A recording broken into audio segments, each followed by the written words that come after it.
Bom, agora a gente vai trabalhar a diferença entre órgãos e entidades. Qual é a grande diferença entre órgãos e entidades? Os órgãos públicos são fruto de uma desconcentração. As entidades da indireta são fruto de uma descentralização. Os órgãos públicos não têm personalidade jurídica própria. As entidades da indireta têm personalidade jurídica própria. Os órgãos públicos podem ter autoadministração. As entidades da indireta têm autoadministração, ou pode-se dizer também autonomia administrativa. Um órgão tem que controlar outro órgão nessa relação para que haja algum tipo de fiscalização. A relação jurídica que se dá entre órgãos públicos é de hierarquia ou subordinação. Já a relação entre a indireta e a direta vai ser uma relação de vinculação. Então, imagine a Presidência da República, o Ministério da Previdência e o INSS. O INSS é uma autarquia, então ele é vinculado ao Ministério da Previdência.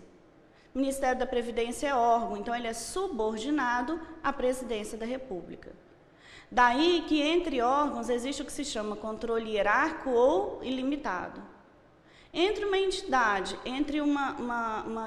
da indireta e um órgão público, ou entre uma entidade da direta e uma entidade da indireta, existe a relação de vinculação, que vai ser chamada supervisão ministerial ou controle finalístico.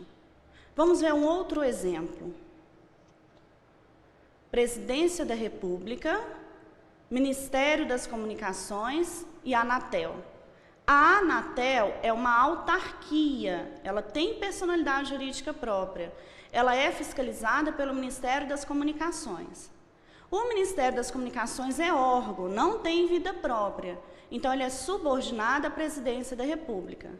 Daí que a relação que se faz entre órgãos é de subordinação. A relação que se faz entre uma entidade da indireta e uma entidade da direta é de vinculação. A Anatel é vinculada ao Ministério das Comunicações, que é subordinado à Presidência da República.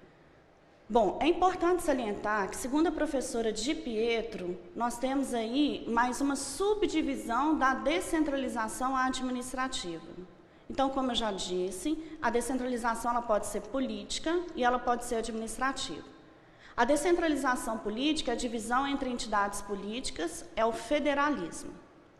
A descentralização administrativa tem 3 espécies. A primeira seria territorial ou geográfica. No Brasil, hoje, não existem territórios. Quando a Constituição foi promulgada, existia, Amapá, Roraima e Fernando de Noronha. Amapá e Roraima viraram estados membros. Fernando de Noronha foi incorporado ao estado do Pernambuco. Então, hoje, não existem territórios no Brasil. Mas, caso sejam criados, e seria por uma lei complementar, ele não tem a ampla autonomia que as entidades políticas têm. Então, seria uma descentralização administrativa. Quando o Estado passa o serviço através de uma lei para uma entidade que tenha personalidade própria, nós temos a descentralização por serviços, funcional ou técnica, que é a administração indireta. Quando o Estado contrata uma empresa que já existe para prestar determinado serviço à coletividade, nós temos a descentralização por colaboração. E aí vai ser a administração delegada, que são as concessionárias, permissionárias e autorizatários de serviço.